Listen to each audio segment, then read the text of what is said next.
This is the 200-year-old Georgian wildlife garden, and it's here through the long grasses that something extraordinary happened. In my last video, I talked about 10 benefits of not cutting your grass and some of the wildlife that can be attracted as a result. Since doing that in this garden, in just 2 months, the life within these unmown areas is quite incredible. Hundreds of daddy long legs and many thousands of other insects, which have in turn supported the swallows that have recently arrived and are now feasting over the garden on a daily basis. Sometimes the most important thing you can do in a garden is nothing much at all, except cutting a few paths.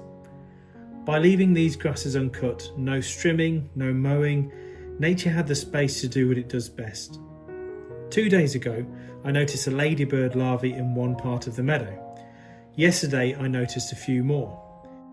However, this afternoon, after getting down on my hands and knees very carefully, I discovered something astonishing. Over 500 ladybirds, and these were in the form of larvae, pupae and adults, all gathered in this one patch of wild lawn. The grey, black and yellow larvae are the ones most people overlook, but these are the garden's real pest controllers. They can eat more aphids than the adults can, and a single ladybird can eat up to 5,000 aphids in its lifetime. They'll also feast on scale insects, mealybugs and even tiny caterpillars. They are a natural way of defending your precious roses against aphids, and I will speak later here about how pesticides affect ladybirds. So there are 46 species of ladybird here in the UK, including the 2, 7 and 14 spot ladybird. And these here in my garden are known as the 7-spot ladybirds. Some species of ladybirds can also reflex bleed, which is where they release a yellow fluid from their joints to deter predators with a bitter taste. You may have experienced this yourself when you've been handling a ladybird and you're left with this smelly yellow substance after they've left your hand. So this patch of unmown grass, which technically I have mown previously, but it's just been left to grow a little bit longer again, so it's creating that mosaic of habitats that I've been talking about for some time now. And it's this mid-height grass that seems to have really attracted them in this stage of their life cycle, which lasts about 12 months. And most of them were found in this mid-height grass. Not so many in the longer grass and not so many in the really short grass. This mid-height grass was really providing a vital habitat for them, because what I noticed was they were climbing the stems and the larvae were then pupating on the side of a stem where they could hang down after they emerge and pump their wings full of fluid to harden up, just like a dragonfly would on a reed stem inside a wildlife pond. So these grass stems are actually vital for the life cycle of the ladybird. Here you can see them pupating, turning from larvae into adults.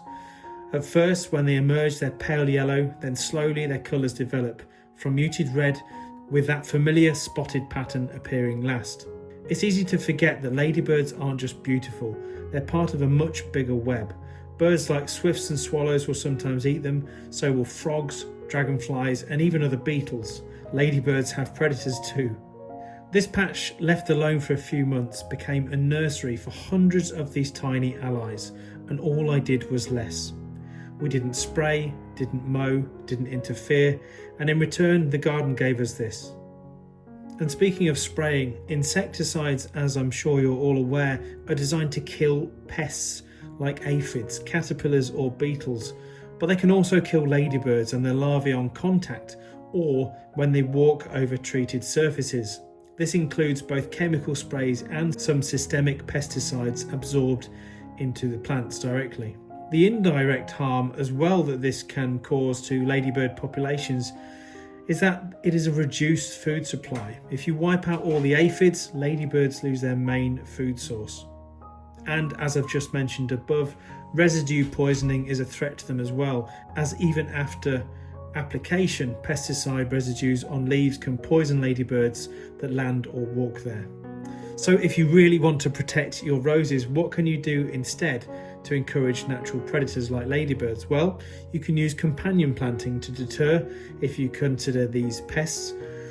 Not only are ladybirds a natural pest controller, they're also a great food source for many other species, adding to the pyramid of wildlife in your own wildlife garden and providing a food source for species such as swifts, swallows, crows, frogs, toads, spiders, and even dragonflies. It's moments like these that remind us wild gardening isn't neglect, it's respect, and sometimes the most beautiful transformations happen when we simply stand back. If you've seen ladybirds in your garden or left a wild patch, we'd love to hear about it in the comments below.